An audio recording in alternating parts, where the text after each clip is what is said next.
Hoje eu quero falar sobre o novo nascimento. O que é novo nascimento? A nossa plena comunhão com Deus só é possível mediante um novo nascimento. Será que você tem condições de experimentar um novo nascimento e se tornar uma nova criatura? Será que isso é possível? Nós vamos falar sobre novo nascimento. Eu quero convidar você, chame alguém, ligue para alguém, um vizinho, um familiar, porque o que nós vamos estudar na Bíblia sobre novo nascimento diz respeito à sua vida, à sua história e pode mudar a sua história. O entendimento do que é novo nascimento pode transformar a sua vida, a sua família. Nós estamos com muita alegria começando mais um programa Adoradores.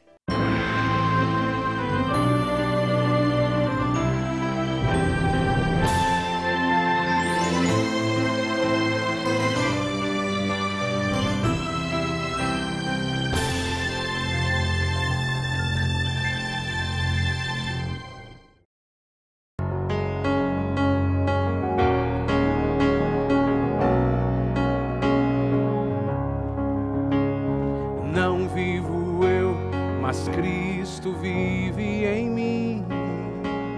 E a vida que tenho agora, vivo pela fé no Filho de Deus. Não vivo eu, mas Cristo vive em mim. E a vida que tenho agora, vivo pela fé no Filho de Deus.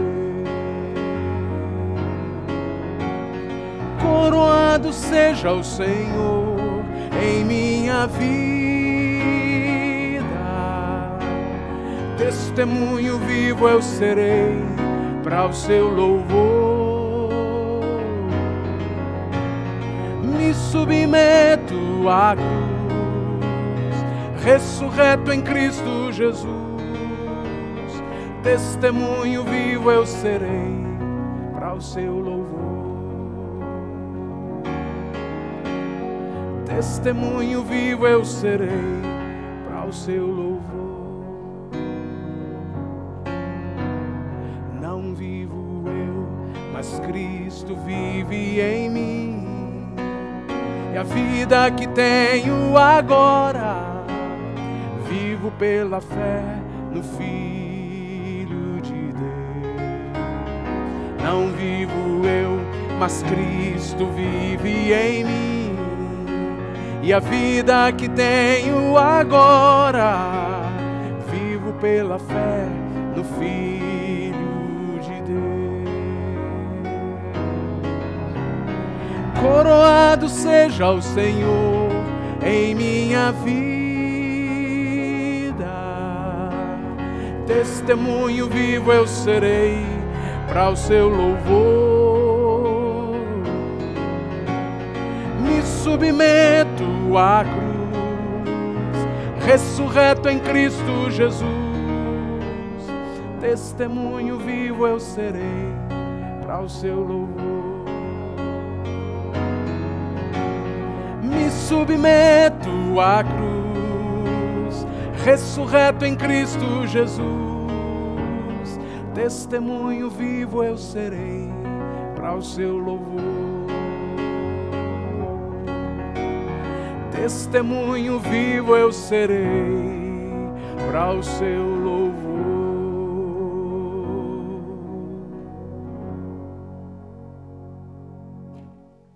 Fomos criados por Deus para o seu reino, mas o pecado fez separação entre o homem e Deus e conduziu o homem ao império das trevas e à morte eterna.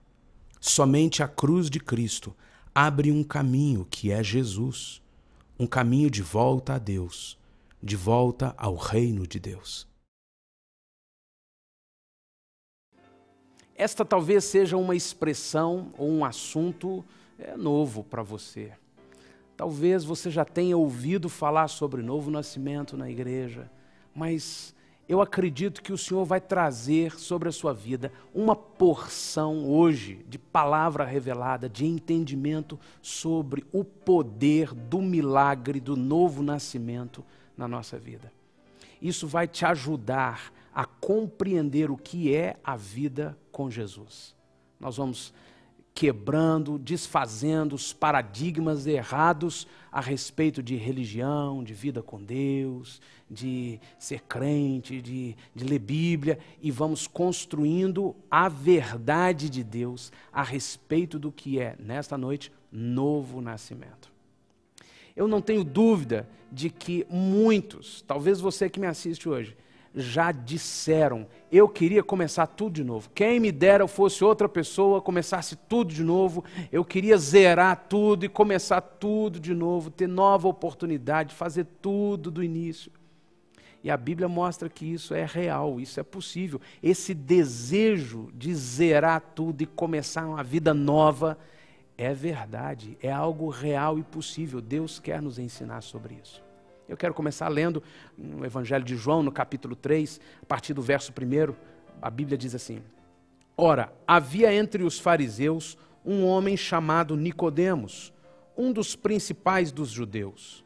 Este foi ter com Jesus de noite e lhe disse: Rabi, sabemos que és mestre, vindo de Deus, pois ninguém pode fazer estes sinais que tu fazes, se Deus não estiver com ele. Respondeu-lhe Jesus: em verdade te digo, que se alguém não nascer de novo, não pode ver o reino de Deus. Perguntou-lhe Nicodemos: como pode um homem nascer sendo velho? Porventura pode tornar a entrar no ventre da sua mãe e nascer? Jesus respondeu: em verdade te digo, que se alguém não nascer da água e do Espírito, não pode entrar no reino de Deus. O que é nascido da carne é carne, o que é nascido do Espírito é Espírito. Não te admires de eu te haver dito, necessário vos é nascer de novo. Não te admires de nós estudarmos sobre esse tema, necessário é nascer de novo. É possível nascer de novo. Deus quer isso para cada um de nós. E Deus quer trazer esse entendimento, esta luz sobre a sua vida. O que é nascer de novo? Nossa vida de comunhão plena com Deus depende do novo nascimento. Alguém que não nasceu de novo pode até invocar a Deus, pode até pedir a Deus, pode até rezar a Deus, mas não consegue acessar a dimensão, a plenitude de comunhão espiritual com Deus. Só através do novo nascimento em Cristo Jesus. E é importante nós sabermos o que é esse novo nascimento. Nesta passagem, Jesus declara que nós precisamos do novo nascimento para ver o reino de Deus. Jesus diz claramente a Nicodemos: você não verá o reino sem nascer de novo. Nós precisamos ver o reino, nós precisamos entrar no reino, nós precisamos viver dentro do reino de Deus, se quisermos ser realmente conduzidos por Deus e se quisermos passar a nossa eternidade com Deus. Se você deixar esta terra por velhice, por um acidente, uma questão, uma hora repentinamente você deixa essa terra, não importa como, ou por velhice mesmo, viveu 130 anos, não importa. Na hora em que você deixar esta terra, você e eu entraremos na dimensão da eternidade. E só viveremos por toda a eternidade com Deus se tivermos uma aliança com Jesus Cristo. Não é com a religião, é com Jesus Cristo. E esta aliança com Jesus Cristo implica em um novo nascimento, nascer de novo. O nosso corpo, a nossa alma, o nosso espírito dependem para uma vida eterna com Deus do novo nascimento. O novo nascimento é um milagre. O novo nascimento é um milagre que acontece no nosso espírito e é importante, nós precisamos saber disso. A palavra do Senhor nos ensina primeiro, o espírito do homem morreu no Éden. Leia comigo Gênesis no capítulo 3. Ora, a serpente era o mais astuto de todos os animais do campo que o Senhor Deus tinha feito. E esta disse à mulher: é assim que Deus disse, não comereis de toda árvore do jardim?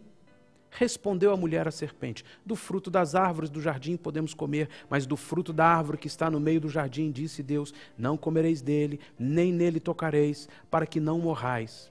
Disse a serpente à mulher: certamente não morrereis. Muita gente defende, acredita mesmo que todo esse texto bíblico é uma lenda. Mas a vida com Deus depende de eu crer no que Deus deixou sobre esta terra. Deus deixou este texto, apesar de ter sido escrito por homens, foram homens inspirados por Deus, e há uma verdade absoluta no texto bíblico. Nós simplesmente cremos. E não há nenhum outro livro nesta terra que você pode, com toda segurança, simplesmente crer. Porque este é o livro que revela Deus, todos os seus feitos, todo o seu poder, é o livro verdade de Deus. E este livro diz que assim aconteceu. Algumas pessoas que criticam, que resistem a esta verdade, alegam que seria impossível um negócio de uma fruta, será que comer uma fruta é pecado? Mas nós precisamos do Espírito Santo nos dando entendimento. Não é comer uma fruta. Não é porque Adão e Eva comeram da maçã que eles desobedeceram a Deus e que o pecado entrou. Nós precisamos ter um entendimento muito mais amplo. Você não pode ser tão limitado de resistir e se colocar numa posição contrária a algo que pode afetar a tua eternidade inteira só porque não conhece, não estuda. Você precisa estudar. Se você quer resistir, confrontar ou até mesmo criticar o texto bíblico, você precisa se aprofundar no estudo dele. Aí sim, honestamente, você vai poder tecer algum comentário, fazer alguma observação. Mas se você não estuda a Bíblia, pedindo o Espírito Santo que vem, então você tem que apenas receber e não resistir. Porque, na verdade, este texto não diz que Adão e Eva comeram uma maçã e por isso eles pecaram. A Bíblia mostra nesse texto que a decisão pessoal de Eva e de Adão em desobediência, caminharem independentes de Deus, é o pecado. Deus estabeleceu uma árvore e deu uma ordem. Daquela árvore vocês não tocam, do fruto daquela árvore vocês não comem. E a questão de Deus não era com o fruto, era com a obediência de Adão e Eva. Adão e Eva decidiram desobedecer. Como você e eu tantas vezes fazemos, nós decidimos seguir sem consultar a Bíblia, nós decidimos seguir sem saber o que Deus diz, vamos seguindo pelo que nós achamos, pelo que a filosofia diz, pelo que a religião diz, pelo que o Papa diz, pelo que o pastor diz, pelo que o guru diz, nós vamos seguindo aquilo que as pessoas disseram. E na verdade nós precisamos entender que toda vez que fazemos isso, nós decidimos pela independência. E a independência gera desobediência. E este é o pecado do homem contra Deus. Adão e Eva pecaram contra Deus. Mas é interessante que o maligno, incorporando aquela serpente, disse a Eva: não, vocês não vão morrer. Ele disse que vocês vão morrer, mas vocês não vão morrer. Pelo contrário, vocês vão se tornar conhecedores do bem, do mal, de todas as coisas. E então, Adão e Eva desobedeceram ao Senhor, tornaram-se independentes, optaram por um caminho, um padrão de vida independente de Deus, e isso lhes trouxe o pecado. E é interessante que realmente eles não morreram. É possível que eles tenham tido esse diálogo: nós não morremos. A Bíblia mostra que eles se sentiram envergonhados. A Bíblia diz que eles viram pela primeira vez que estavam nus. A Bíblia diz que o pecado começou a afetar intensamente a vida deles. Adão e Eva perdeu a comunhão plena com Deus. Mas eles estavam vivos. Eles podiam dizer, o maligno podia dizer claramente: olha, vocês não morreram, viu? Eu não disse a vocês que não iam morrer. A verdade é que naquele instante em que eles decidiram pela independência, a desobediência, o espírito do homem se separou do Espírito de Deus. Morte na Bíblia significa separação. E aquilo que Deus havia dito, de fato aconteceu. O espírito do homem se separou do Espírito de Deus. Deus não podia mais ter plena comunhão com o homem por causa do pecado do homem. Esta morte espiritual afetou o homem de tal forma que, primeiro, sua alma começou a sentir as dores da alma. A vergonha, o medo, a tristeza, se abateu pela primeira vez sobre a alma do homem. Tantas pessoas que hoje vivem debaixo da opressão do medo, da angústia, da depressão, do temor, precisam entender que isso é fruto, não de alguém que fez alguma coisa, não da circunstância, não da vida que é uma droga, mas do fato de o espírito do homem ter se distanciado de Deus. Esta morte do espírito faz com que o homem viva agora, como estudamos nestes últimos dias, debaixo do governo só da sua alma. Porque o seu espírito não pode mais comungar plenamente com o Espírito de Deus. Então, Adão e Eva morreram no espírito. O espírito de Adão e Eva morreu, se separou da plena comunhão com Deus. Todos nós nascemos assim. Quando a Bíblia diz que todos nós nascemos em pecado, a Bíblia está dizendo que todos nós nascemos separados da plena comunhão com Deus no Espírito. É necessário que alguma coisa aconteça no nosso espírito para que possamos retomar a plena comunhão com o Pai. E no Novo Testamento, Jesus traz essa verdade. Eu sou o caminho, a verdade e a vida. Ninguém vem ao Pai senão por mim. Jesus Cristo é o caminho. Jesus Cristo é a única forma de eu e você retomarmos a comunhão plena com Deus. E o que acontece é que o nosso espírito precisa ser tocado pelo Espírito Santo de Deus. Jesus vem e faz uma obra de tirar o peso, a culpa do nosso pecado pelo seu sacrifício na cruz do Calvário, quando eu e você confessamos a Ele como Senhor e Salvador, e então o Espírito Santo opera um milagre no nosso espírito. Jesus permite, possibilita que o Espírito Santo opere o milagre do novo nascimento. O seu espírito, o meu espírito, nasce de novo para plena comunhão com Deus.